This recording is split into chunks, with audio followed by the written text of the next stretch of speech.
Déjà, Michel-Édouard Leclerc, bonjour. Et Bonjour. merci d'avoir accepté l'invitation. Moi, dans cet échange, j'aimerais qu'on jette un œil sur les 10 prochaines années de la grande distribution, qui va avoir affaire à pas mal de transformations. Alors, tout d'abord, la France a traversé une crise, et traverse toujours une crise sanitaire. Ma première question, c'est comment la grande distribution, ou quels enseignements la grande distribution a tiré de cette crise? D'abord, ce sont les politiques qui ont découvert la grande distribution. Il y avait évidemment un risque de pénurie, il y avait un besoin d'approvisionnement, il y avait besoin de fédérer l'ensemble des filières, des chaînes de décision. Honnêtement, les patrons de la distribution, quelques collègues des enseignes indépendantes ou intégrées, se sont organisés très très vite sur compte WhatsApp, autour de comptes existants ou de conférences téléphoniques organisées tantôt par la FCD MEDEF et tantôt autour du ministère. J'ai vu, je suis resté ici, j'étais confiné ici, j'ai vu en 2 jours la distribution française, la plus dynamique, énoncer toutes les problématiques alors que c'était inédit face à une pandémie de ce type. Elle avait fait déjà le benchmark de ce qui s'était passé en Italie, en Asie, et donc pouvait présenter aux politiques à peu près les mesures de ce fameux qui allait faire le guide des bonnes pratiques de la distribution. Cressel alors que Leclerc et Intermarché sont pas à la FCD, ont adhéré tout de suite à cette démarche, Lidl aussi, tout le monde. Et donc en 2-3 jours, le ministre du Travail, le ministre de l'Économie, le ministre de l'Agriculture avaient un plan de maintien d'ouverture des supermarchés et avec un engagement des enseignes non formalisé, mais si ce n'est par leur PDG ou leurs représentants, avec des réunions quelquefois 2 fois par semaine, 2 fois par jour, et en tout cas un rendez-vous à 14h avec Bercy. On a montré qu'on était vraiment une belle task force, à la fois en efficacité, mais aussi en générosité, parce que personne n'a opposé aux exigences du ministre du Travail ou aux interrogations du ministère de la Santé, personne n'a opposé des difficultés techniques, tout le monde a essayé ou financières, tout le monde a essayé c'est ça, c'était un super bon point. Donc là, on était quand? On était bien avant l'annonce du président Macron, ou on est déjà au moment du confinement? La veille de l'annonce du président Macron, on avait établi tous ces canaux, etc. Mais c'est la précipitation des consommateurs français dans nos magasins qui a dit l'urgence du dispositif. Parce que, comme je ne me rappelle plus comment ça s'est passé, mais quand il y a Macron et puis après il y a Édouard Philippe, faudra faire la séquence. Enfin, les restaurateurs ont appris un samedi soir qu'ils rouvriront pas le lundi matin, c'était ça. Et nous, on avait jusqu'à mardi, les concitoyens avaient jusqu'à mardi pour choisir leur lieu de résidence. Donc ils faisaient le plein de leur voiture, et là, ça c'était probablement un risque d'effet accélérateur du Covid déjà installé, mais qui le savait et comment. Mais quand tout le monde s'est précipité dans le magasin, tu as fait des photos, tu as posté des choses, mais c'est là où on s'est rendu compte qu'il fallait vraiment coordonner ça, quoi. Et c'est les 2 jours avant l'application du Covid, puis après tous les jours du Covid, que l'on a travaillé, alors sur la question des masques, sur la question, et par défaut, sur la question de la distanciation, sur la question des plexis dans les magasins. Et chaque réunion, soit interprofessionnelle, soit professionnelle politique, avalait un sujet pour le lendemain, quoi. Vous l'avez dit, hein, les politiques ont découvert la grande distribution. Alors, on n'a jamais entendu autant les politiques parler des chefs de rayon, des employés, des caissières. Pourquoi, selon vous, il a fallu attendre cette crise pour se rendre compte de l'utilité de ces métiers? D'abord, il y a un truc de fond, hein, c'est que nos élites, elles sont industrialistes. Depuis Turgot, depuis Colbert, c'est la terre et l'industrie qui créent de la valeur, le commerce est parasite. Même Colbert, qui a créé la Compagnie d'Orient, qui a créé... même Colbert avait des propos très, très durs à l'égard du monde du commerce. Acheter pour revendre, pour eux, il n'y avait pas de création de valeur. Et bien nos élites cultivent ça. Et même, oserais-je dire, puisqu'aujourd'hui je suis aussi président d'une école de commerce, regardez le complexe qu'éprouvent et les professeurs et les directeurs de ces institutions, qui s'appelaient autrefois école de commerce, école supérieure de commerce, qui, d'accord, pour élargir l'offre, se sont appelées écoles de management, mais qui aujourd'hui ne s'appellent plus du tout commerce, mais business school. Ça en dit long d'un état d'esprit d'une société française dont le public a la reconnaissance du commerce, le public fréquente nos enseignes sont hyper populaires, le public adore la relation personnelle qu'il a avec le personnel dans les magasins. Tout le monde me dit, je connais telle caissière, tel chef poissonnier, tel chef de rayon, etc. Mais les élites n'ont pas cette culture, et quand je dis les élites, c'est pas simplement l'État, l'administration, c'est ceux qui font les rois, quoi. Enfin ceux qui font la culture, ceux qui font le pouvoir d'influence. Et on porte ça. Alors comment justement demain valoriser ces fameux métiers de la grande distribution? Comment valoriser demain la caissière qui est tous les jours là pour servir les clients? Valoriser et récompenser. Ouais. Alors ça passe d'abord par la revalorisation de ces tâches et de ces fonctions dans l'imaginaire, dans la pensée des gens et du public. Hein. Des gens, du public, et des décideurs. La crise du Covid, on n'est pas leurré, mais quand les gens applaudissent les caissières, ils l'applaudissent plus pour la prise de risque que pour la fonction qu'elle exerce usuellement. Hein. Donc le travail aujourd'hui, c'est de montrer la valeur créée par la fonction commerciale, par le commerce et par les acteurs du commerce. D'accord ? Et donc, il y a un énorme travail d'abord pour que dans les familles, les parents poussent les jeunes à rentrer dans la distribution. Certes, il faut que ça paye plus, mais avant que ça paye plus, il faut encore donner envie de ces métiers-là. D'accord ? Et il ne faut pas cumuler les défauts. Et donc ça, chaque enseigne, chaque réseau va devoir faire ce travail. Et en tout cas, moi, je me rends bien compte qu'aujourd'hui, il faut... Ce marché du travail, quand on le regarde au marché du travail dans la banque, dans les autres services, quand on le regarde par rapport au marché du consumer, dans tous les débouchés qu'on trouve à la sortie d'une école de commerce, etc., ce marché n'est pas perçu comme... ne crée pas le désir. Et donc, il faut le remettre en scène. Donc, ça veut dire qu'il faut investir et en com, et en formation en finance, pour faire émerger l'intérêt de ces postes, l'intérêt intellectuel, l'intérêt social, l'intérêt financier. Alors justement, vous qui êtes souvent sur LinkedIn, vous devez voir passer sur le réseau beaucoup de jeunes qui cherchent difficilement une alternance. Quel message donneriez-vous à ces jeunes pour les inciter à venir en grande distribution? Parce qu'il y a beaucoup de métiers, il y a les métiers effectivement en magasin, il y a aussi les métiers sièges. Alors il faut dissocier la difficulté qu'ils vont avoir là dans les mois qui viennent, où là vraiment, je ne sais pas quel conseil leur donner, parce que c'est très compliqué, quoi. Je vous disais que j'ai des fonctions aussi dans les écoles, je vois bien, c'est compliqué pour trouver des stages, pour trouver des contrats d'apprentissage. Tout le monde va se donner des petits coups de main, mais honnêtement, j'ai pas la baguette magique. Je pense que beaucoup d'entreprises, ça va pas être leur priorité. Et ils vont pas le dire, mais ça va être compliqué pour les jeunes. Même à l'intérieur des centres Leclerc, même à l'intérieur des systèmes U, Intermarché avec qui je discute, c'est pas la priorité de l'été, quoi. Tu vois, c'est déjà eux, ils sont dans le guidon en train d'essayer de faire remonter le chiffre d'affaires, etc. Mais par contre, au-delà de ce moment clé, je pense que c'est chez nous qu'est la clé de lecture. C'est à nous de rendre attractifs ces postes et de stage et d'apprentissage et ces plans de carrière. Mais on a énormément à faire. À faire. Parce qu'autant il y a des métiers vitrines où vraiment la distribution, je dirais que c'est plus facile. On organise des concours, par exemple, du meilleur pâtissier, du meilleur boucher, etc. À un moment donné de la vie sociale des gens, un concours de pâtissier, ça donne envie. Et dans les foyers, un gosse qui dit je vais vers ces métiers-là, ça fait sens.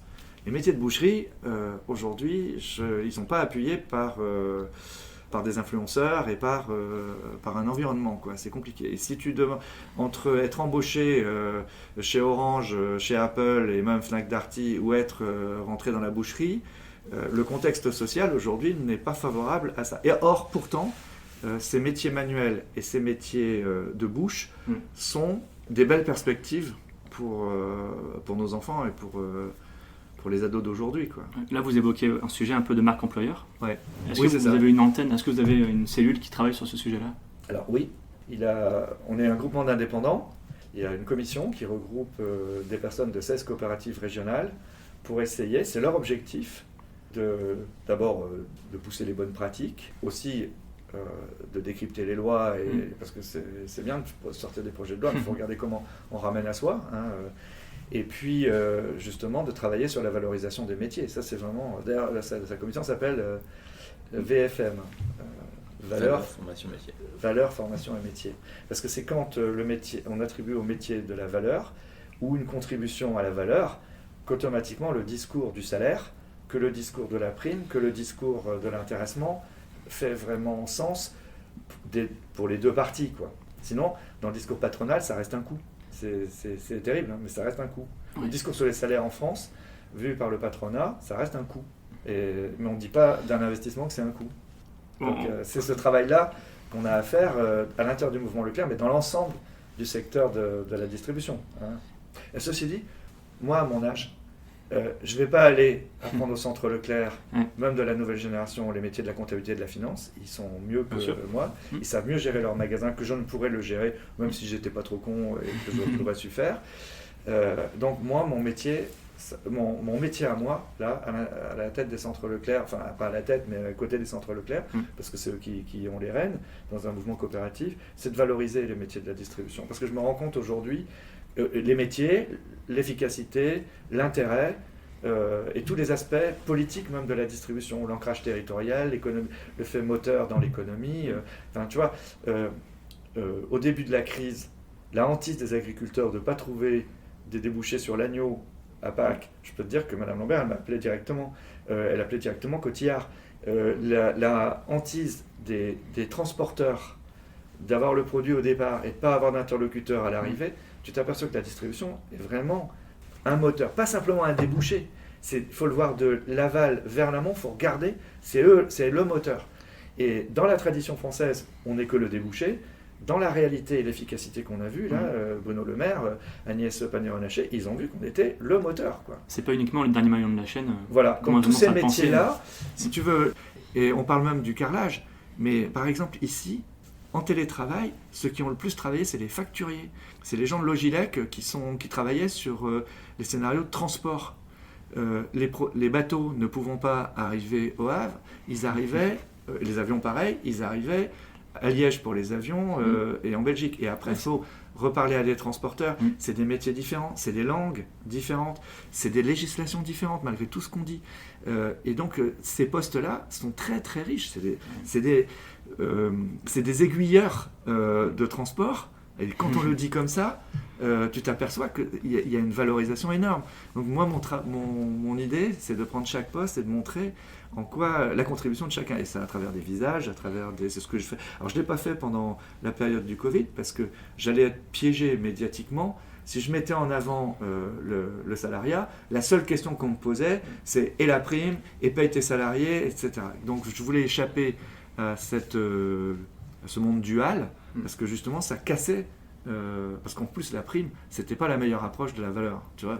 En plus elle n'était pas liée au travail, donc c'était un homme politique qui dit ça, alors que par exemple la participation et l'intéressement, là aujourd'hui, ça me permet de dire la contribution, et donc la rémunération plus durable. Alors après, participation, intéressement, gratification, on peut revenir sur le sujet, et je vais faire ça. Et toi, je pense que plus on est nombreux à valoriser ces métiers, et plus ce métier sera un espoir, parce qu'on est créateur, vraiment, on est un vrai débouché pour l'économie de service de demain, quoi.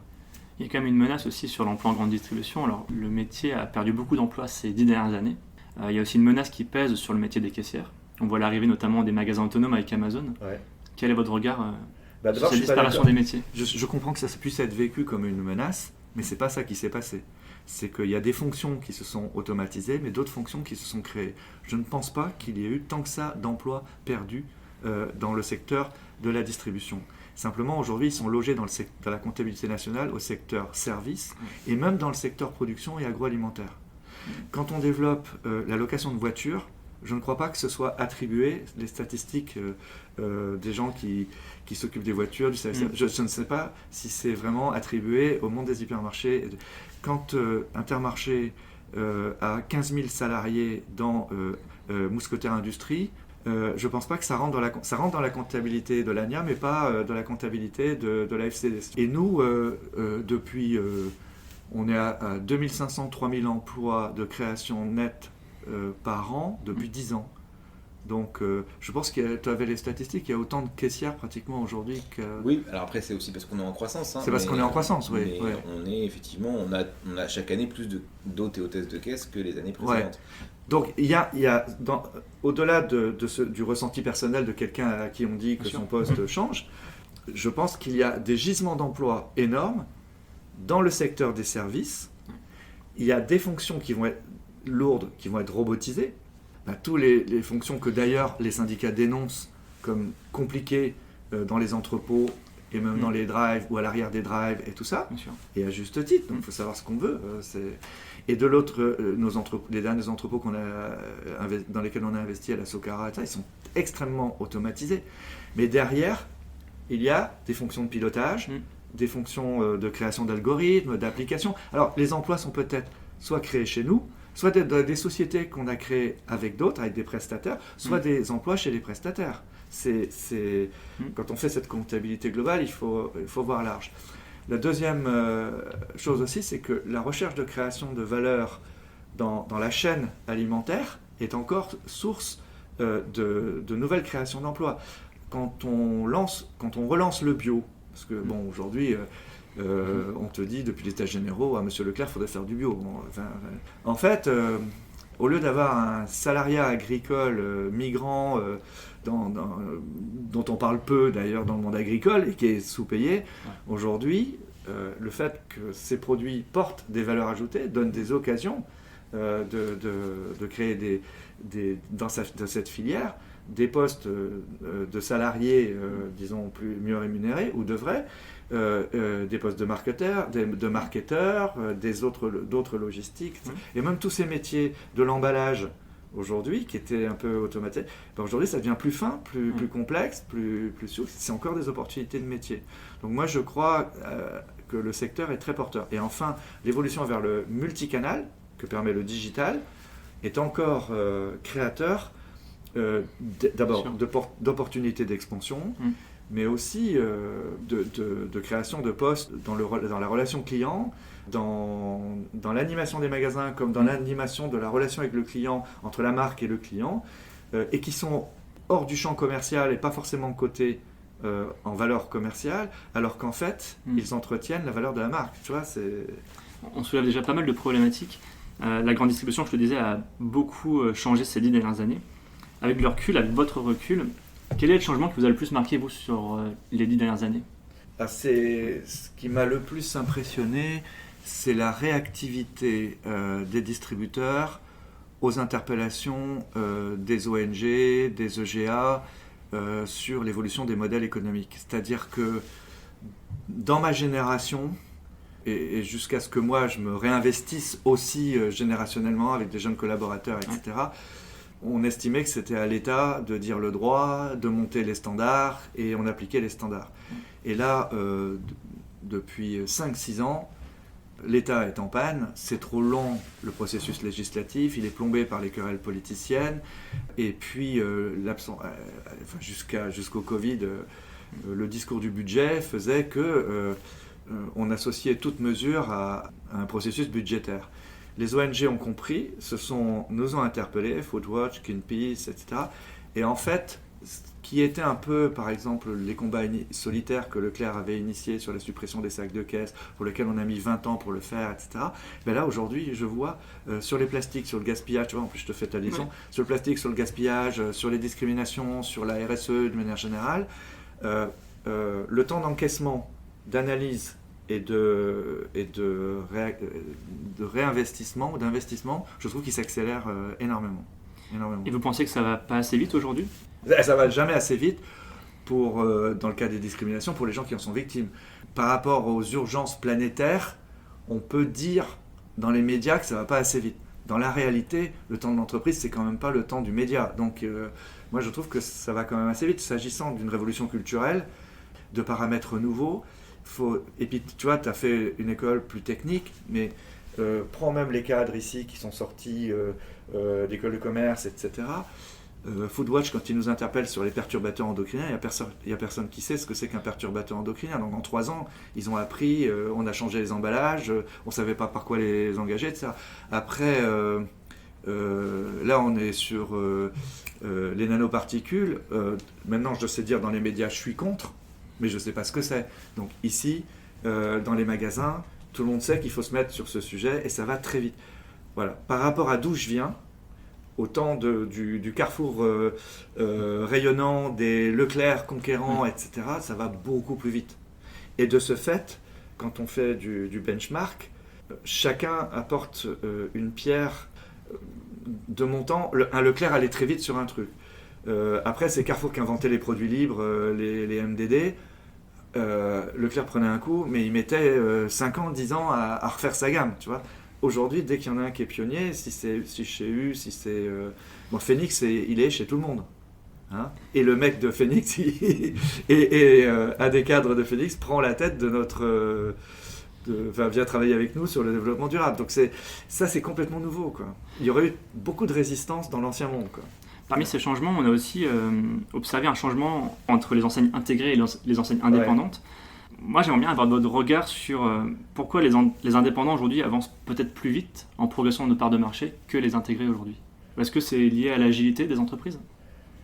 Oui, je pense que l'ancrage territorial, le fait que ça paraît bête à dire, mais le fait que le patron ou la patronne d'un magasin prend le même TGV à Vannes et à Lorient que son député ou que ses salariés, tout redevient, l'ancrage territorial fait sens, et du coup il y a un dialogue qui passe plus par les chambres de commerce, on ne sait même plus où c'est, chambres d'agriculture, on ne sait pas, on les voit pas, et donc dans ce relationnel, l'implication d'un U, d'un Inter ou d'un Leclerc sur les problématiques locales va très vite, très très vite, et au fond, même si on se hausse les épaules en se disant nous aussi la data on va la voir et tout ça, la data, on l'a déjà sur le plan local, par les hommes, quoi. Enfin, les risques de comportement.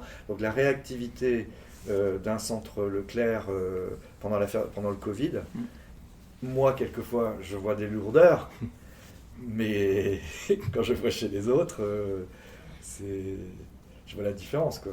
Sur les réseaux sociaux, alors, vous avez un peu lancé le débat sur la Convention citoyenne pour le climat, regrettant un peu systématiquement qu'elle était basée sur les sanctions.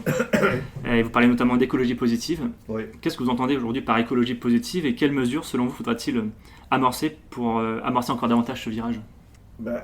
Je pense que chez nous, aujourd'hui, alors avec des coachs, des consultants, etc., on a plein de solutions à mettre en œuvre. Ce qui rend difficile d'y aller, c'est que ça coûte quand même cher, c'est qu'il y a une grosse part d'incertitude. On peut en reparler après, parce que moi je me suis ramassé sur... le plastique, par exemple. Ouais, sur les catalogues, je me suis ramassé aussi sur les types d'essence. Moi je pensais être... Leclerc a été un des pionniers des agrocarburants. Alors maintenant on dit que c'était la première génération, c'était polluant, mais au moment où on l'a fait, les écologistes soutenaient. Et c'était un lien aussi avec les agriculteurs. Et c'était aussi un sujet anti-gaspillage, parce qu'on récupérait les déchets, etc. On avait aussi le gaz de pétrole liquéfié. J'avais fait équiper tous les centres Leclerc de GPL. Et puis après, ça a été supprimé. J'avais, de mon temps, volontairement, parce qu'on créait de nouveaux entrepôts, parce qu'on était en croissance, je les avais fait relier à la SNCF. Parce que dans mon idée, comme pour les catalogues, c'était évident que le transport camion, pour l'écologie, devait passer sur le multimodal, et en tout cas sur le train, entre Évian et Paris, ou ce qu'il est peut-être d'ailleurs aujourd'hui. Mais, en fait, jamais il y a eu de politique publique sur le long terme qui a supprimé cet écart de 20 à 25% entre le camion et le train. Donc je ne veux pas me ramasser à chaque fois, parce que c'était beaucoup d'argent, aujourd'hui il y a de l'herbe qui pousse sur les rails, mais ce n'était pas ça qu'on voulait.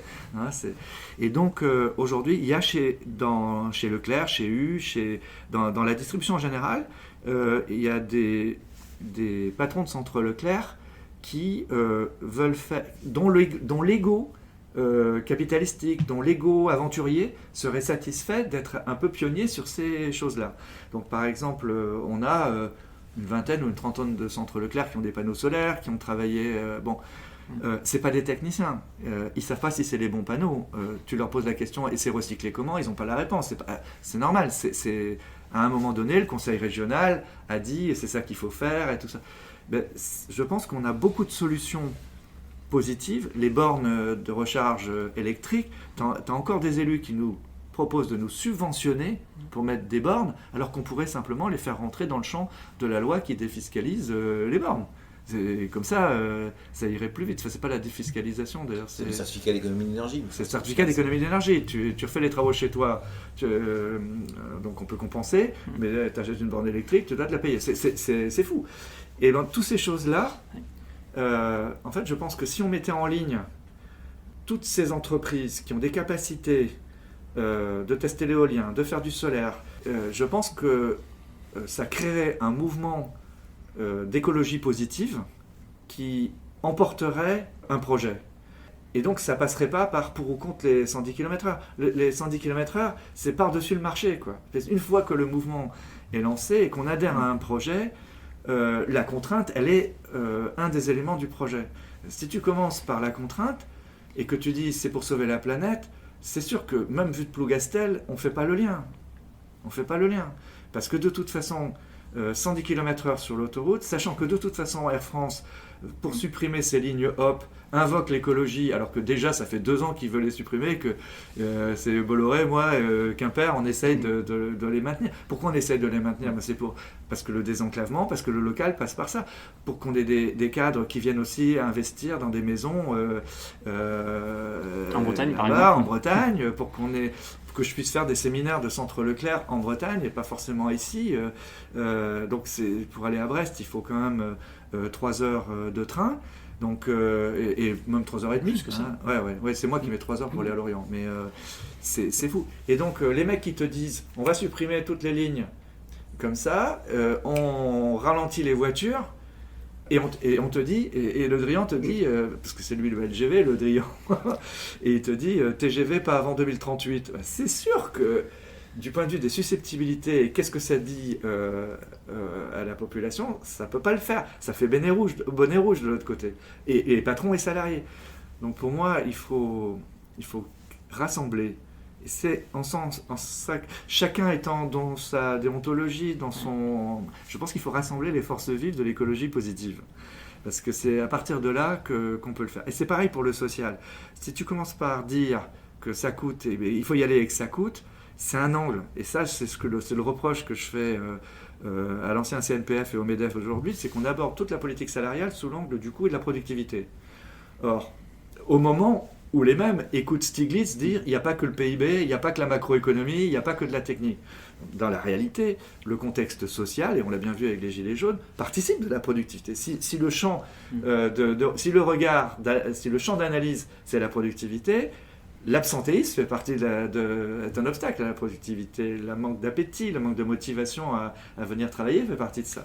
Donc pour moi, ça ne peut être fait que par branche, par groupe, parce que sinon, si tu pars tout seul, tu es effectivement un coût supplémentaire et tu es planté. Voilà, c'est ça un peu... Vous avez évoqué le sujet du prospectus. Ouais. Il y a 10 ans, vous aviez le pari de supprimer le prospectus en 2020. Ouais. Aujourd'hui, on est en 2020.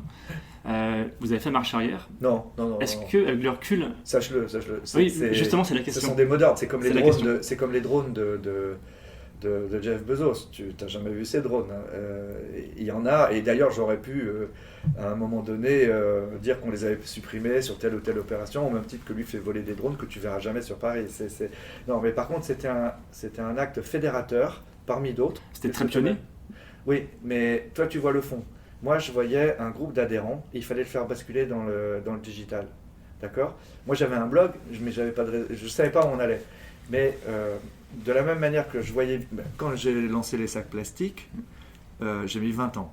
Hein, mais je l'ai annoncé, la suppression des sacs plastiques, bien avant. Et si tu vas sur Google, en page 1300, tu vas bien trouver une déclaration que j'ai faite sur la suppression des sacs plastiques. Oui. Mais c'était un combat. Donc il me fallait un drapeau, il me fallait une bannière, et rassembler les gens. Et en fait, pour le sac plastique, ça a démarré en 1992 ou 93, et c'est avec des Leclerc de la Côte. mon père me disait, à l'époque, il était le président des centres Leclerc, fais gaffe, pour une bonne idée, c'est quand même un acte vachement anti-commercial, et au même moment d'ailleurs, Auchan faisait la publicité de l'automatisation de l'ensachage, c'était quelque chose, Auchan à Vizira, là. Hein. Et donc, moi j'ai convaincu un groupe de centres Leclerc, puis après beaucoup de personnalités extérieures, des marins, le centre, l'aquarium de La Rochelle, Océanopolis à Brest, et ils sont venus devant, j'ai organisé des conventions au Palais des Congrès avec des chefs caissières, parce que c'est elle qui allait être sur le front, voilà. Et on a mis longtemps. Et on n'a jamais été soutenu par les pouvoirs publics. Madame Voynet nous a détaxé le sac recyclable parce que la mesure était une mesure de taxation du sac, ou je ne sais plus comment ça s'était passé, mais Ségolène, elle ne nous a pas soutenus. Et aujourd'hui, quand elle s'attribue la loi, c'est 20 ans après, enfin je sais pas, c'est 15 ans après. Et alors le catalogue, on voit bien aujourd'hui toute la masse de papier qui l'anime, le transport, tous les trucs. Mais en fait, quand j'ai abordé ce sujet, et j'en ai beaucoup parlé au congrès de Stockholm, tu étais au congrès de Stockholm, hein, c'était pour les engager sur le multicanal, sur le digital, sur la relation dématérialisée avec le consommateur, etc. Et tu mets un chiffre, voilà, je suis rattrapé par la patrouille. Mais en fait, là, on est dedans, quoi. C'est Olivier Magret qui s'occupe de la digitalisation des catalogues. Aujourd'hui, ce ne sera pas 2020. De toute façon, la loi fera peut-être que ce sera 2022, mais nous, on est prêts. Enfin, aujourd'hui, ça y est, on est prêts. Mais tu vois, il n'y avait pas la data, il n'y avait pas de Wi-Fi en magasin. Tu vois, par exemple, dans les médias, on me parlait tout le temps des applis et tout ça. Mais quand je vais dans le centre Leclerc de Concarneau, je peux déjà pas téléphoner. Donc, voilà. Donc, si tu veux, là, ouais, je dis la 5G, mais on n'a déjà pas la 3G. Hein, c'est déjà bien. Donc, c'est un slogan qui, à l'interne, a été très mobilisateur.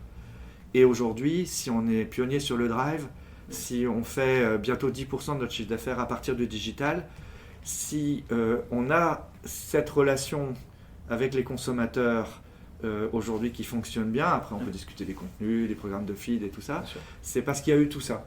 Voilà. Donc après, est-ce que j'y ai cru vraiment le chiffre était, il fallait que ça colle, quoi, tu vois. Suppression des catalogues 1995, ça ne le faisait pas. Vous avez une idée justement des consommateurs qui ouvrent les fameux catalogues digitaux? La proportion? Ah mais justement, c'est moins de 10%. Le catalogue papier, il suffit pas à l'interne il faut être prêt à l'interne. Ouais. Mais maintenant, on est prêt s'il y a un projet de loi. Si à partir de la convention, ils font un projet de loi, ça va être compliqué parce que c'est les clients qui sont pas prêts. Mais par contre, en impact comparé avec les autres distributeurs, il y a une organisation ici, il y a une DCO, une direction de la relation client qui est digitale et qui va marcher. Au-delà de la communication digitale, il y a d'autres chantiers qui concernent la responsabilité sociétale des entreprises. Je parle notamment du gaspillage alimentaire, de la réduction des énergies. Quels sont les chantiers sur lesquels aujourd'hui l'enseigne Leclerc? Tous ces chantiers sont préemptés. Il y a une salle ici avec une liste, avec des cases qui sont cochées. Donc il y a des équipes qui sont ici au siège autour de la marque en charge de tous ces dossiers, RSE, développement durable. Il y a l'une des vice-présidentes des centres Leclerc est en charge de ce dossier. Elle est présidente de la commission développement durable, Laetitia Magret. Elle est en train d'étoffer son équipe. Et ça, c'est au niveau de la marque. Donc ça rentre dans le cahier des charges de la marque.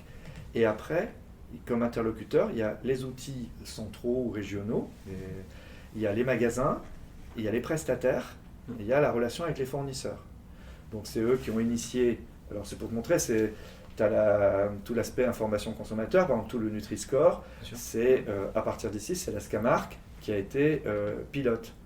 Après, sur les indications d'origine, c'est encore la Scamarc qui y sont, qui auront, tu vois, j'ai dit qu'ils auront refait leur packaging d'ici fin 2020 ou 2021, je ne sais plus, mais ça c'est eux. Tous les produits de la marque Leclerc seront modifiés?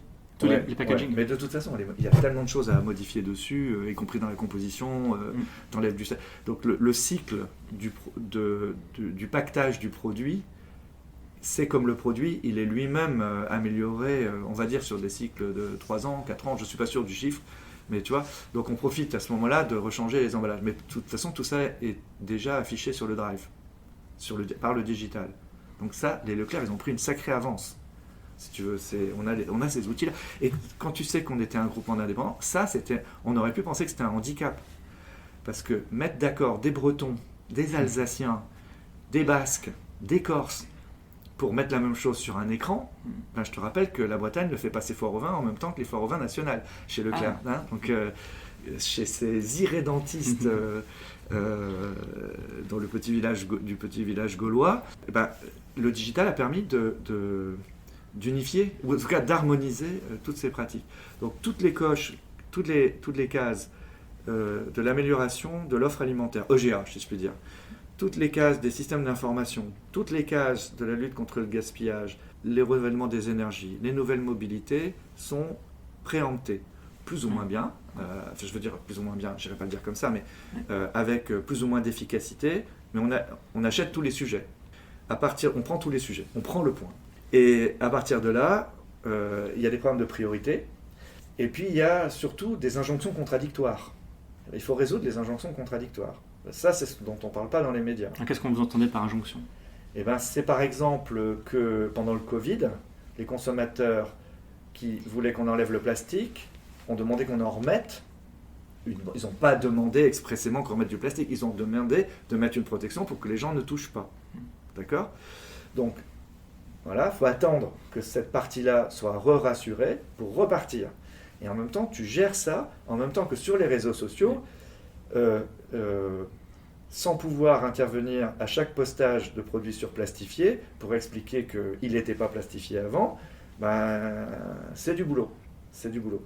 Donc ici, c'est ce que j'appelle la gestion des injonctions contradictoires, y compris dans le temps. Hein. C'est, d'ailleurs, quand je lis dans mon Ouest France, c'est ça, hein, tu dois lire le même. Dans la même page de journal, c'est Air France qui dit qu'il va arrêter le siège, va arrêter son truc à Morlaix, ne fera plus le vol de Lorient, mais tu apprends qu'il va y avoir un vol, ça c'est au nom des émissions de CO2, mais en même temps il va y avoir un vol d'hélicoptère pour aller à Belle-Île. Hein, parce que d'un côté, tu as socialement, la desserte locale, c'est aussi une priorité. Et là, le CO2 est en dessous. Et donc on a sans arrêt ces injonctions contradictoires.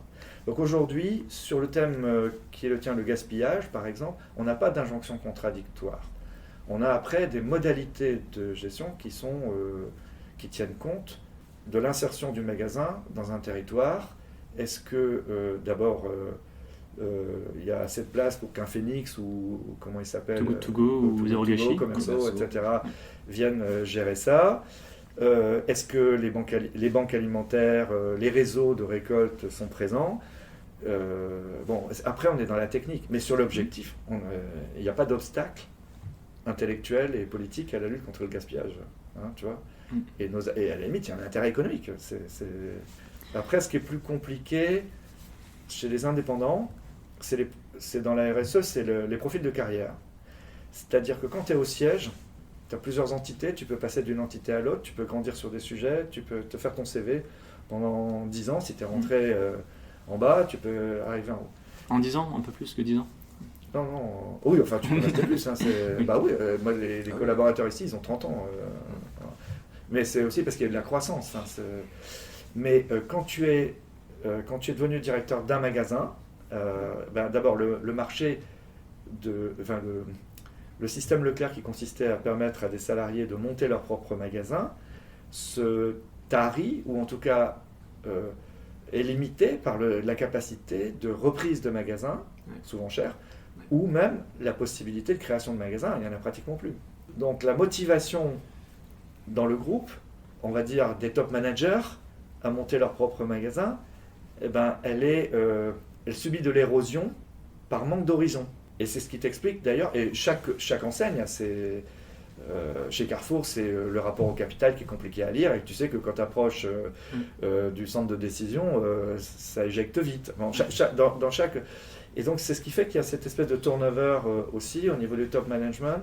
Voilà. Donc le travail qu'on a à faire dans les groupements d'indépendants, c'est de donner plus de visibilité à des plans de carrière, de magasin à magasin, de plus petits magasins à grands magasins, de passage d'outils de magasin à outils. L'ancien patron, le directeur du Gallec ici, pendant 15 ans, est devenu le patron du centre Leclerc d'Aubernais. Il a ouvert un magasin à Aubernais. Mais je peux te citer sur les doigts de la main des beaux parcours comme ça. Mais c'est pas un process, quoi. Parmi les chantiers qu'on a évoqués, donc il y a cette ambition écologique. Oui. Et si la grande distribution aujourd'hui un peu verdit sa communication, c'est aussi pour séduire le consommateur. On quitte un peu cette communication autour du prix pour aller vers une communication beaucoup plus verte. Est-ce que vous confirmez cette ambition? Pas du tout. Non, il faut le dire comme ça parce que si on le dit... Mais toi, je ne vais pas te dire ça, je vois bien comment... Il faut répondre comme ça sur RTL et Europe 1 pour que ce soit entendu comme ça. Mais dans la réalité pratique, il faut faire les deux. Il faut que le verre soit accessible, c'est tout. Parce que sinon, tu fais marché segmenté, discriminant, et tu fais le bon pour les riches. Moi, je refuse cette segmentation-là. Je refuse ça. Et d'ailleurs, dans l'ADN de mon père, c'était vraiment ça. Même le grand cru doit être accessible. C'est-à-dire que tout le monde ne s'achète pas un grand cru. Mais il n'y a pas de raison, parce que c'est un grand cru, de le vendre plus cher, de prendre plus de marge. Donc, si je prends le modèle des foires au vin, dont on est devenu pionnier, dont on a plus de 22% de part de marché, ou je ne sais plus combien, des rayons vin fins, avec les foires au vin dedans. Peut-être que c'est un peu moins maintenant avec l'arrivée du digital, je suis plus sûr de mes chiffres. Mais on a les leaders, c'est quand même la métaphore, le rayon vin, de ce qu'on vend des vins de primo-arrivants, vers découverte, qu'on vend des grands crus, qu'on vend des vins de terroir, des vins de marque, à des femmes, à des hommes aujourd'hui, les deux sont préconisateurs, sans qu'on ait besoin de dire que c'est un marketing hyper ciblé, etc. Et ça veut dire que sous l'enseigne Leclerc, prix bas, il y a du prix bas il y a le moins cher à chaque créneau. Et donc la difficulté, c'est quand on aborde les produits peu élaborés du monde agricole français, qui ne sont pas assez transformés ou qui ne sont pas assez marketés, où là, effectivement, il y a une résistance du monde agricole à cette notion de prix bas. Donc les catégories comme le bio, comme le végan, comme le HVE permettent de repositionner la visibilité, permettent de véhiculer des arguments de prix différents. C'est plus le poireau, la fraise. Et encore la fraise, il y a ses origines, mais le poireau, etc. Mais je pense que dans la réalité, il faut que tout ça soit repassé au tamis de la préoccupation glyphosate, locale, tous les items dont on a coché la case. Après, donc on signe des offres où on a des offres complémentaires ou des offres de fournisseurs, mais il faut que tout ça soit accessible. Donc on monte, on verdit, mais plus que jamais, il faut tenir pour que l'économie devienne verte et pas qu'on vende du verre. Pour que l'économie devienne verte, il faut que la majorité des Français achètent du verre. Votre père était pionnier il y a plusieurs années. Ouais. Qu'est-ce que vous lui diriez aujourd'hui? Vous lui diriez, ça a changé? Moi, je suis père aujourd'hui. c'est à mes enfants, il faut que tu demandes ça. Qu'est-ce que vous lui diriez aujourd'hui? Alors, Édouard, il avait cette idée d'une évolution en spirale. C'est-à-dire que chaque fois, on fait des avancées. Ces avancées produisent des excès, peut-être des rentes, mais en tout cas des excès. Et donc, il fallait lutter par avance au rentier et à l'excès. Et donc, c'est pas la révolution permanente, mais c'est... Adaptation permanente? C'est quand même l'adaptation permanente, ouais. Après, si, en termes étymologiques, en termes scientifiques, c'est une sorte de révolution. Tu fais le tour de la boucle et tu repars. Et donc, je pense qu'aujourd'hui, il faut revisiter toutes nos avancées et les recéter, les réinitialiser avec les nouvelles demandes sociales pour satisfaire les nouvelles demandes sociales. Ouais. Je vous remercie beaucoup pour cet échange. J'ai l'habitude de terminer mes entretiens par une question toute simple. Ouais. Qu'est-ce qu'on peut vous souhaiter demain? Je pense que je peux apporter... je suis toujours en mode projet. J'ai pas d'ego mal placé, mais je vois que je suis entouré par des collaborateurs, je rencontre des gens comme toi, qui est en mode projet aussi. Et donc, je me satisferais bien d'accompagner les bons projets, d'y mettre ma santé, ma verve et pour faire bouger la société dans le bon sens. Et donc, tu le comprends bien, j'ai pas besoin d'y mettre ma signature, c'est pas que je sois blasé, c'est juste que c'est plus le combat, c'est de faire bouger vraiment, c'est de transformer la société, quoi. Tu vois, il y avait une phrase dans elle n'est pas tout à fait comme ça, mais dans Les Conquérants de Malraux, qui est l'important, c'est pas d'être roi, c'est de construire le royaume. C'est de participer à l'édification du royaume. À l'intérieur des centres Leclerc, comme à l'extérieur, dans la communication de Michel Édouard, tu verras essentiellement de la valorisation de métiers, d'initiatives, de personnes derrière ces initiatives ou devant ces initiatives et ces métiers. Et pareil chez mes concurrents. Et pareil dans la société. Moi, je veux mettre... c'est presque une mission aujourd'hui. Voilà. On vous voit souvent sur Instagram, sur les plages bretonnes. Ouais. Est-ce que vous avez un lieu fétiche? Ouais. Un endroit où vous aimez bien vous ressourcer? Concarneau, je vois beaucoup. Ouais, bah voilà, c'est autour de là. Finistérienne. Ouais. J'aime beaucoup le Finistère Nord. Quand je suis tout seul, j'aime beaucoup Kéréma, Guissény, Brignogan. Je cours, je fais des kilomètres et des kilomètres. Je pose ma voiture, je m'éloigne jusqu'à être fatigué et je sais que je suis obligé de rentrer. Donc ça me fait faire mes 30 bornes. C'est un exutoire pour moi de courir. Et après, d'abord, je me vide et après, je me remplis d'iode. Et autrement, familialement, je suis Finistère. J'ai choisi le Finistère Sud. Et j'y emmène mes collaborateurs, j'y reçois mes collaborateurs et j'y travaille. Ouais. Merci vraiment, Michel Édouard Leclerc, pour cet entretien. C'était un plaisir.